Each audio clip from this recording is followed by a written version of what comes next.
Let's go! It's time for the Lady Charmaine's Gospel Minute, keeping you up to date on all your favorite celebrities in the gospel music industry. From tour dates, CD releases, and all your favorite gospel television shows. It's not Hollywood gossip. It's the Gospel Minute with Lady Charmaine. Well, my guest today gave us food for our souls with her first movie, Soulfood, that left the audiences wanting more. And now with at least 10 movies under her belt, she is a much sought-after movie and television producer. Her movie credits include To Have Plenty, Light It Up, Josie and the Pussycats, and the award-winning TV series Soulfood. She has produced some of BET's most-watched television shows, Keisha Cole's The Way It Is, Little Kim's Countdown to Lockdown, also DMX Soul of a Man, and now here to talk about her new movie, Jumping the Broom. Help me welcome Miss Tracey Edmonds to the show. Hello, Tracey, and welcome to the show. Well, thank you so much. It's so good to be here. Oh, thank you. Now, I got to ask you the question. You have an all-star cast. You have Angela Bassett, Paula Patton, Laz Alonso, Tasha Smith, and Mike Epps. Now, did you have a hand in picking this all-star cast?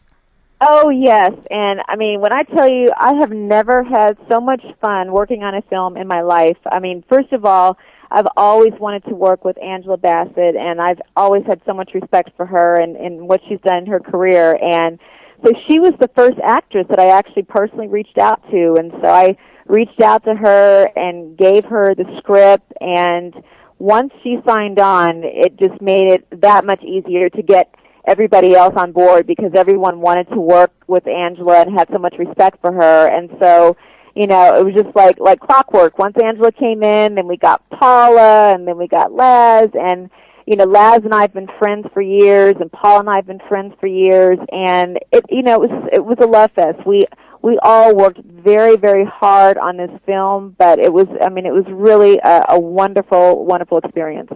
Now, how did you and T.D. Jakes come together and partner together on this movie, Jumping the Broom? Well, we really felt like the script and the story lent itself organically to faith-based issues. And so we developed a script over at Our Stories, our film company, and then decided to reach out to T.D. Jakes because we thought it would be wonderful to also include the faith-based audience. And so the film kind of organically explores a lot of faith issues. You know, there's the exploration of abstinence before a marriage. There's faith issues like forgiveness. And so there are a lot of organic faith elements in it already. And so when we brought T.D. Jakes on board, you know, it was wonderful working with him. And so he helped kind of gave us some guidance on developing the script a little bit more.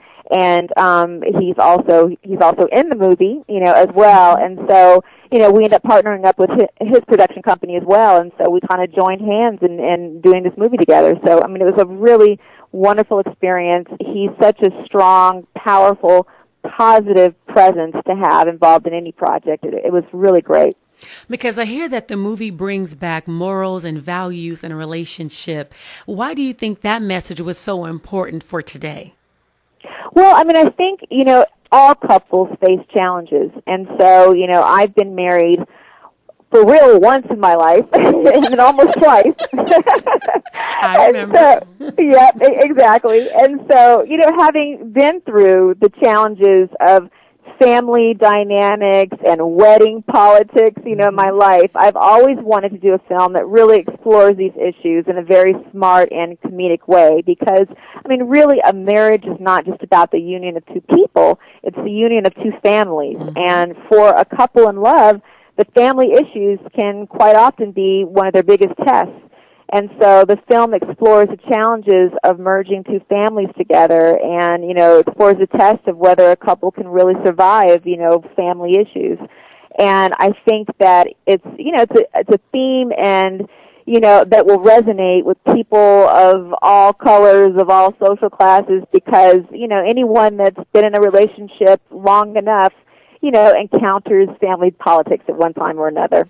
I like how you put that, Miss Tracey, family politics, because anybody that knows me, I'm very open, and I say, you know, a lot of people, they had in-laws, but I had outlaws. Yeah, I mean, it's tough, you know, when, you know, personalities don't gel quite right, you know, and, you know, it's all love, but you just got to figure out how to navigate, you know, through those issues. And, you know, and not really give up. Try your hardest to make it work.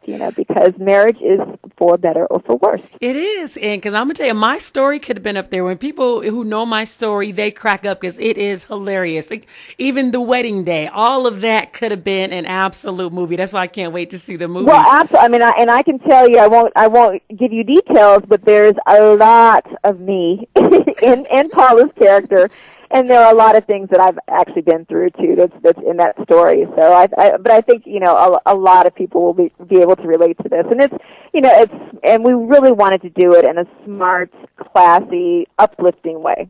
That's good. So I get to see myself on screen in a smart, classy, uplifting way. I can't wait to see it. Now, I know you had a couple of weddings, and I see that you are a great planner. Now, I hear that you had a part in the set design for the actual movie for the wedding.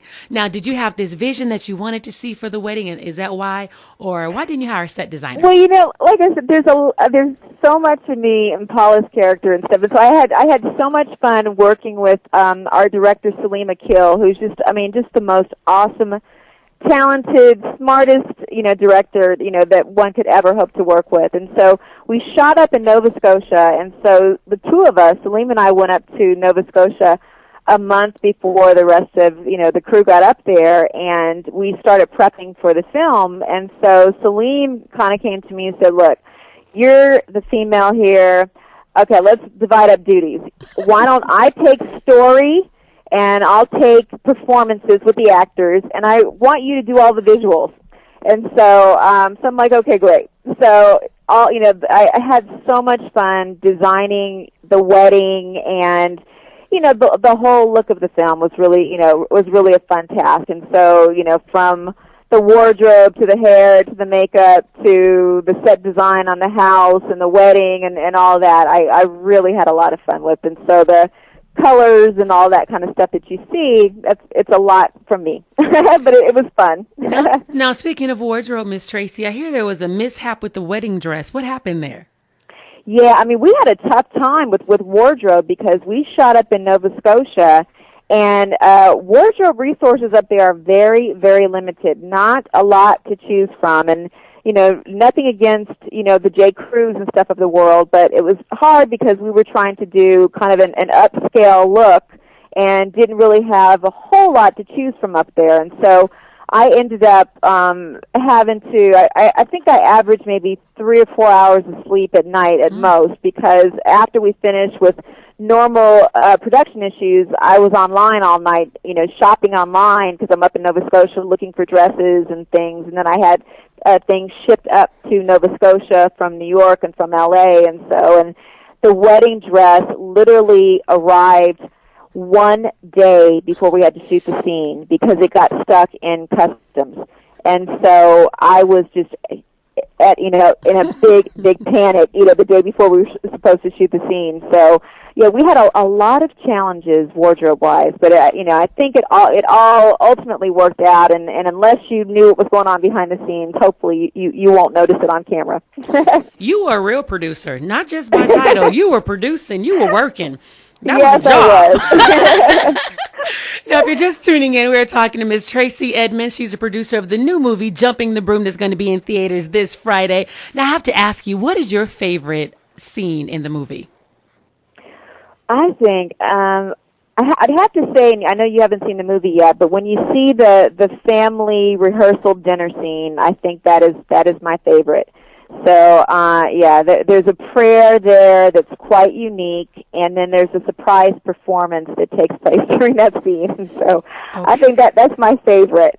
So, but Loretta Devine is just brilliant in this scene, and so is Angela Bassett, and Valerie Pettiford, who plays Angela's sister in the movie, is just brilliant. I had the most talented amazing cast to work with. It was a wonderful experience.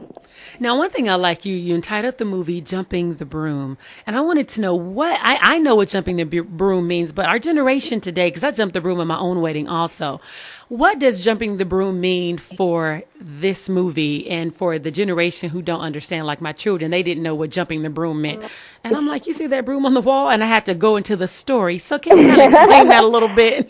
Well, jumping the broom, it signifies the leap into a new life. And so back when African Americans were slaves, they were not allowed to legally get married. So the only way that they could actually symbolize their marriage was by jumping the broom. And so that, that's kind of, where it came from. And, symbolically, like I said, it's really entering a new life, as a unit. That's good. Thank you so much for sharing that, because I just wanted to make sure that everybody really understood what jumping the broom really meant, because we couldn't get married legally, so we had to jump the broom.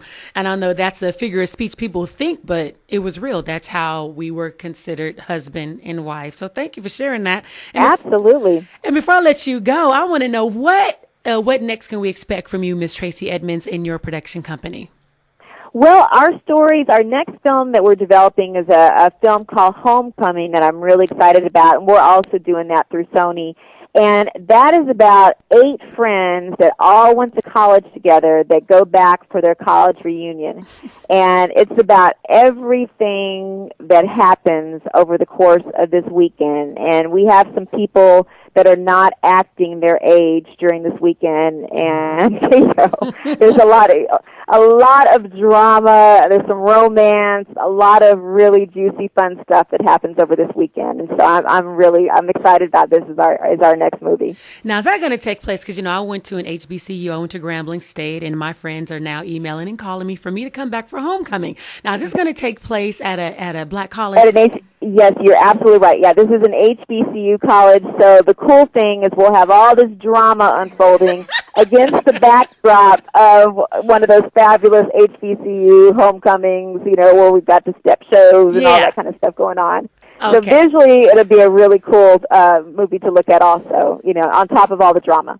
Oh, that is going to be so good. Can't nobody do it like a black college, a homecoming or a step show. Right. I'm so glad you did that. So I'm really excited about that. And Thank you. For all the busy moms that are out there, I want to say Happy Mother's Day to you. And Thank you. I'm so excited. I'm going to be able to hang with my kids this weekend, and they got some special things planned for me and some surprises they told me. So I'm excited. And you're a busy mom, so I got to ask you, how do you keep it together? I mean, you're involved with NAACP, the AFI, the CUN. You're a global ambassador for CARE.